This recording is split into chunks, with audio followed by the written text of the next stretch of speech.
In Ozamiz City, you're watching One TV News Channel. One TV News Channel. Serving you with information, news, sports, and public affairs. One TV News Channel. One TV News Channel. Serving you with love.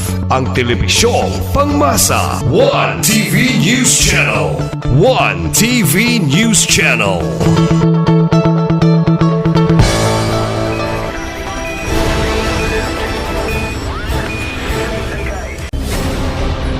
One TV special report.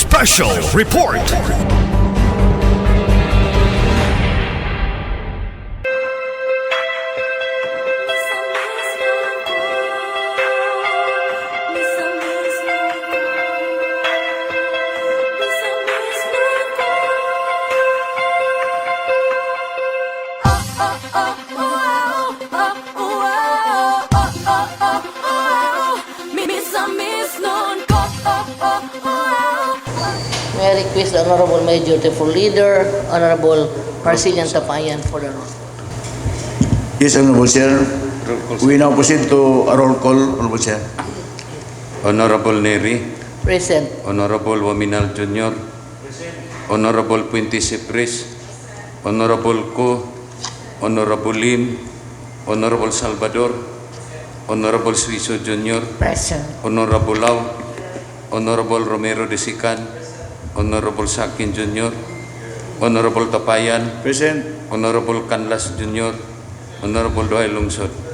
There are 12 members present, including the Honorable Presiding Officer. Having 12 members present, the Chair declares a quorum. Yes, Honorable Chair. Thank you. Good morning, everyone. We have no guests or visitors who wish to avail People's Hour, Honorable Chair. So we now proceed to item number 5, approval of the agenda for the day. There are about 8 written proposed insertions to order of business, Honorable Chair. And may I enumerate one by one. The first written request for insertion is the resolution coming from Honorable Sanso Iswamina Jr. adopting and enjoining the strict implementation of Public Act 4206 as amended by Public Act number 5546 and Act prohibiting the sale of tickets and collection of contributions for whatever purpose from students and teachers of public and private schools, colleges, and universities within the city of Ozamiz. The second request for insertion is a resolution authorizing the local executive, Attorney Sam Norman J. Pintes, to sign on behalf of Ozamiz City the digital request submission for local government support fund with the Department of Budget and Management in connection with the Green project. Written request number 3, resolution authorizing the local chief executive, Honorable Attorney Sam Norman J. Pintes, to enter into and sign on behalf of Ozamiz City the memorandum of agreement with the Department of Education and Mr. L. John H. Abokay in relation to the secondment of Mr. L. John H. Abokay to the local government unit of Ozamiz City. The fourth written request is a resolution approving the medical dental mission for persons deprived of liberty on February 4, 2026 by Mayor Heron Iramiro Medical Center.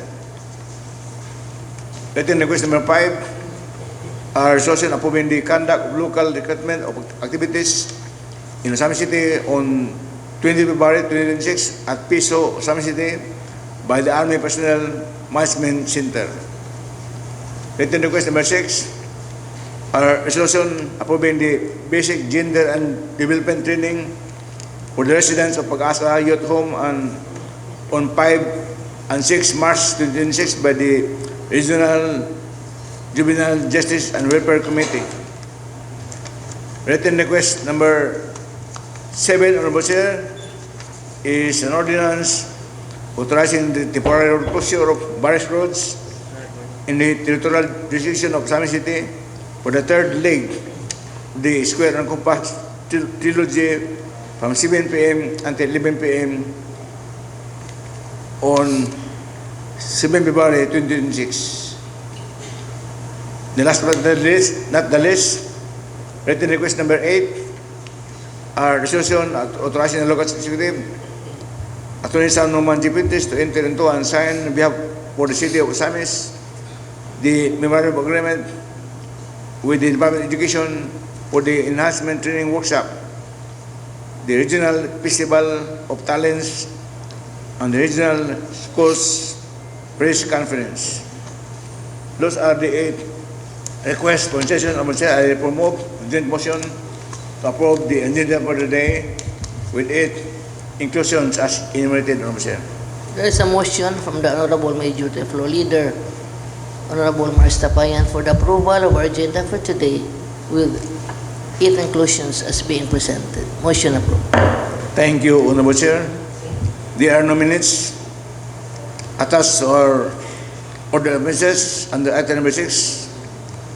We now proceed to item number 7, first reading of business of letter A, proposed ordinance by the days of Honorable Sanchez Jr., an ordinance adopting Public Act number 4206 as amended by Public Act number 5546, prohibiting the sale of tickets and the collection of contributions for every purpose from students and teachers of public and private schools, colleges and universities within the city of Ozamiz.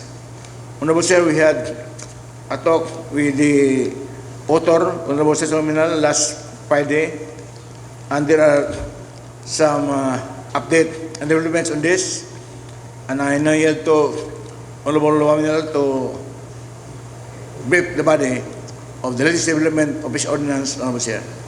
The Honorable OAMINAL is now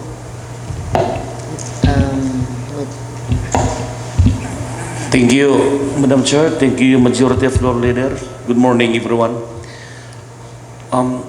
After careful examination, thoughtful reflection, and listening attentively to the inputs of the DepEd School Division Office in Ozamiz City, as well as the sentiments and perspectives expressed by the honorable members of this august body, I have come to the considered conclusion that it is best to support this policy through a resolution rather than through an ordinance. This decision, Madam Chair, is anchored on the belief that adopting the no collection policy as a resolution is already sufficient and appropriate to achieve its intended purpose.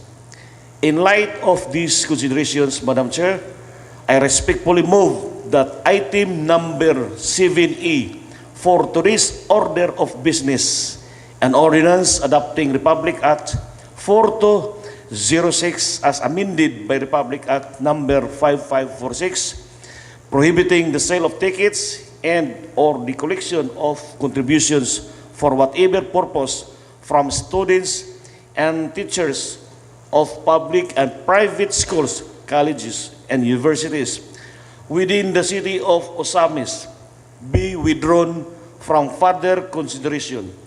I so move, Madam Chair. Thank you, Honorable OAMINAL. So therefore, this proposed resolution has been converted into an ordinance, considering that this is really important and important in nature. Sige, move for first reading. It is inserted in our order of business. The resolution is inserted as the first inserted. Yes, this is only for first reading. First reading. Thank you, Honorable Chair. We proceed to letter C. Petitions or request for first reading. Number 1, Barangay Katama Manabay Ordinance number 1, series of 2026. An ordinance authorizing Barangay Katama Manabay to collect fees for mini gym usage.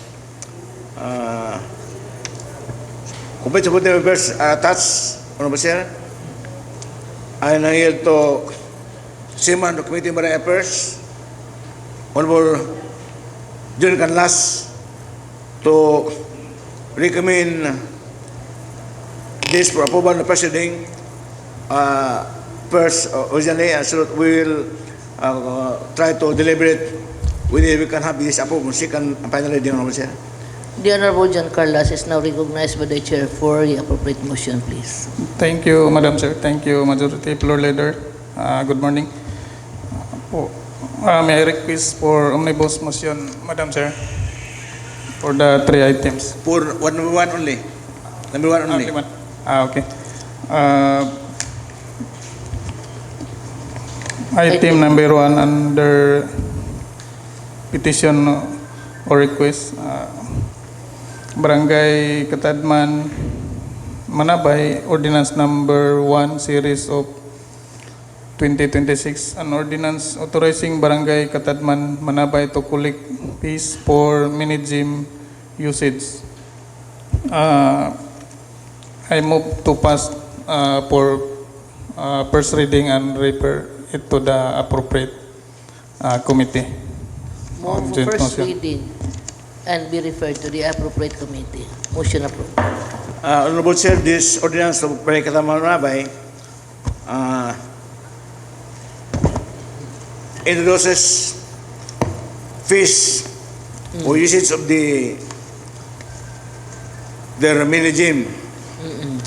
And I think we can now have, to avoid further delay, we can deliberate on the reasonableness of the charge being imposed by the barangay, particularly 6 to 10 a.m. pre to all residents, 10 to 6 p.m., 50 pesos per hour, and 6 to 12 midnight, 150 pesos per hour. So if we can determine now that this is reasonable, perhaps Honorable Canlas can recommend this for the second reading and then the final reading, Honorable Chair, because this is the matter only for consideration of the House body, so that we will not delay further the taking up of this barangay ordinance of Barangay Katadman, Manabay. So, for me, I think this is reasonable. 50 pesos per hour in the morning, 10 to 6 p.m. Before 10 a.m. is free. And 6 p.m. to 12 midnight, 150 per hour might be reasonable because it will incur, the barangay will incur expenses in terms of the electricity to be billed by Municito, Honorable Chair. So I yield to my colleagues for any observation on this before we approve this on second reading and final reading, Honorable Chair. Yes, the chair is open for any manifestation from the members of this august body. On top of the manifestation of the majority floor leader, I am inviting the other members of this august body to give also your own observations regarding this proposed resolutions converted into an ordinance as being presented by the Honorable Majority Floor Madam Leader. Chair. Yes, Honorable Ko, you are now recognized by the Chair. Thank you, Madam Chair. This representation also thinks that the rate is set here for the rental of the gym or the mini gym in Barangay Katadman, Manabay is reasonable. Okay. Thank you, Honorable Ko, for your comment and observations noted by the Chair. Any other observations? If there is no objection by my colleagues, Honorable Chair, I think Honorable Canlas can request for approval of second and final reading, Honorable Chair, of this ordinance. The Honorable Canlas is now recognized by the Chair for the appropriate motion for the second and final reading, please. Thank you, Madam Chair. For second reading, I move Second and final. for the approval of the item number 1, Barangay Katadman, Manabay, Ordinance number 1 of a series of 2026 for approval of second reading and Final. second and final reading on joint motion, Madam Chair.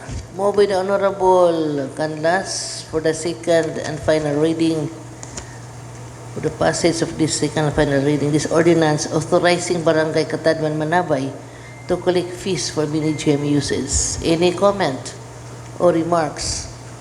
Hearing none, motion approved on the second and final reading, waiving the internal rules. Thank you, Honorable Chair. Items 2 and 3 can now be recommended omnibussly for the first reading, Honorable Chair, by Honorable Canlas. I yield to Honorable Canlas, Honorable Chair. Honorable Candas, you are now recognized by the Chair. Thank you again, Madam Chair. May I request for omnibus motion for the said item number 1 and 2? 2 and 3. 2 and 3, rather. For items 2 and 3, yes, go ahead. Thank you. Barangay Ordinance, Barangay Katadman Manabay Ordinance number 2 series of 2026, an ordinance establishing garbage fee collection in Barangay Katadman Manabay, Ozamiz City, and providing incentives for garbage collection. And the third, Barangay Katadman Manabay Ordinance number 3 series of 2026, an ordinance requiring all households in Barangay Katadman Manabay, Ozamiz City to plant at least 3 kinds of vegetable to promote food security, nutrition, and environmental sustainability. For omnibus motion, Madam Chair, I move to pass for first reading and refer it to the appropriate committee. On joint motion. On joint motion for items number 2 and 3, move with the Honorable Candas to pass this on the second. First reading. First reading. First reading. Motion approved. Thank you, Honorable Chair. This Barangay Ordinance number 2 and 3.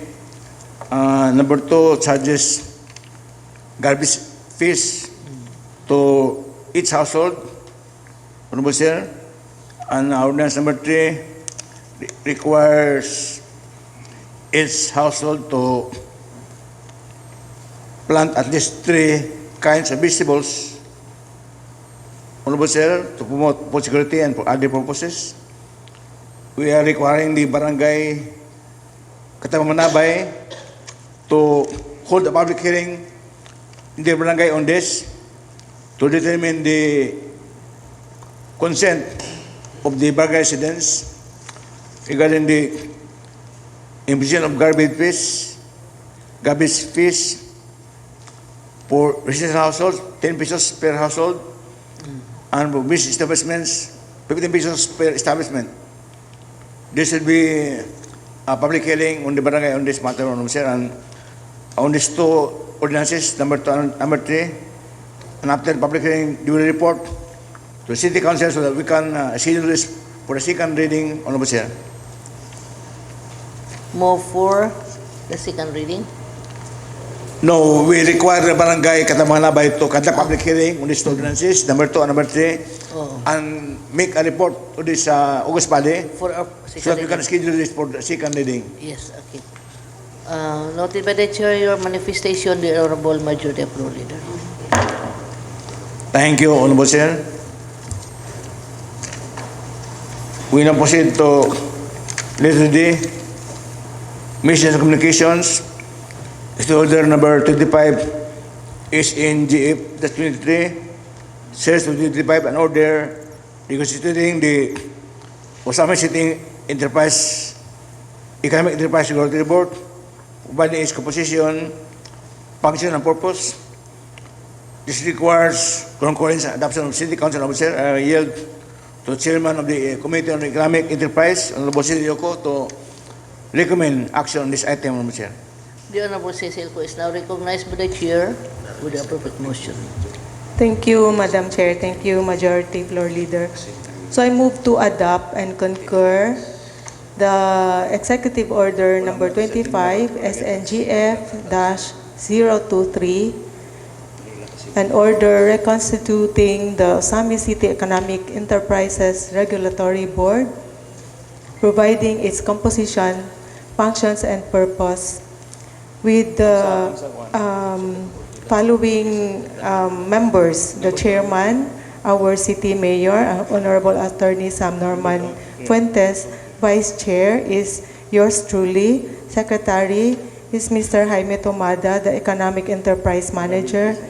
Members are Honorable Daniel Lau, Honorable Marcelo Romero II, Honorable Marcelian Tapayan, Ms. Ruteza Grace Owano, Attorney Buen Cassandra Libetario, Engineer Mary Morey Alianic, Engineer Froilan Bundaco, Honorable Salvador Canlas Jr., Honorable Roberto Linsag, Honorable Evelyn Racamadas, Mr. Jorlan Moralion, and Ms. Rosenda Bihis.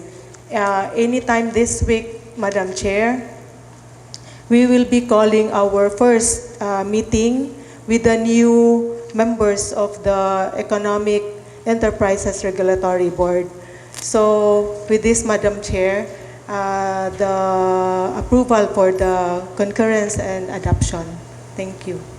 Thank you, Honorable Ko, for your manifestation to concur and adopt this Executive Order number 25, that is NGF-023. That is an order reconstituting the Ozamiz City Economic Enterprises Regulatory Board, providing its composition, functions, and purpose as being presented by the Honorable Ko, the Vice Chair on the Committee on Trade, Commerce, and Industry. Thank you, Honorable Chair. Number 8, committee report submitted. Joint report, Committee on Laws, Laws and Style, Education, Youth, Social Services, and Barangay Affairs. Secret public hearing dated January 15, 2026 with subject ordinance adopting and enforcing public education issuance of no correction policy and extending the information campaign thereof in our public elementary and secondary schools in South City. I now move to adopt and concur with this joint committee report for approval and first reading and second up to final reading, Honorable Chair. There's a manifestation by the Honorable Majority Floor Leader to concur and adopt this committee report as being presented. This joint report, Committee on Laws, Rules and Style, Education, Youth, Social Services, and Barangay Affairs for the second public hearing as being presented. To concur and adopt this. Motion approved. Thank you, Honorable Chair. Number 9, calendar of business. We now proceed to letter B, business for the day. Session on SPA admin case number 26-2025. Imaranas, Punong Barangay versus Casimiro Manila CABASAG, Balay Kagawad, respondent position 60D of Public Act number 7160. As a brief background, Honorable Sir, this case was filed by the Punong Barangay Imaranas before its body for the incident of stabbing which happened after midnight of November 1 during the course of the baile or disco in the barangay in the celebration of the araw ng barangay of Barangay Manaka. And the stabbing incident was witnessed by many residents during the celebration, as well as those who subdued the respondent when he stabbed the victim or officer. So, this was body required the respondent to submit his answer within 15 days. However, there was no answer being filed by respondent until now, even after the motion for extension of time filed by his lawyer to extend the time for answer until January 16. Last week, we decided that this case shall be deemed to meet the position in accordance with our internal rules, which requires that, which mandate the failure to file answer, the Washington District Court may consider the respondent to have waived his right to submit an answer, and the case may be decided based on the records under Section 3 of Rule 4 of our internal rules of procedure. So, we have to decide now, Honorable Sir, on this case, based on the records, the case of positive homicide. Positive homicide was filed already in the Court of Justice. However, it was provisionally dismissed because of the affidavit of resistance being introduced by the accused. So it was provisionally dismissed. However, this complaint proceeds independently of the criminal case, and we can decide now if the members decide that the opponent is guilty, then the decision is yes, and he may qualify his answer. If the decision is not guilty, no, and he qualify his answer, Honorable Sir. And then the penalty, if ever the decision is yes, will be arrived at consultation at the caucus of all members of the Constitutional Court, or all the jurors of the Constitutional Court, Honorable Sir. So we can have a nominal voting now. I repeat, if guilty, yes, I may qualify, and if not guilty, no, Honorable Sir. I request the Secretary to conduct a nominal voting on the decision, Honorable Sir. For the nominal voting, yes. Go ahead, the Honorable Yes, Secretary. Madam Presiding Officer. Honorable Waminal Jr. Madam Chair, what is the pleasure of this august body, considering that it is in order, so I vote yes. Thank you. Honorable Puente Cipres.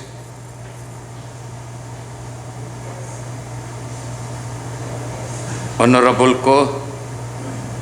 Yes. Honorable Salvador.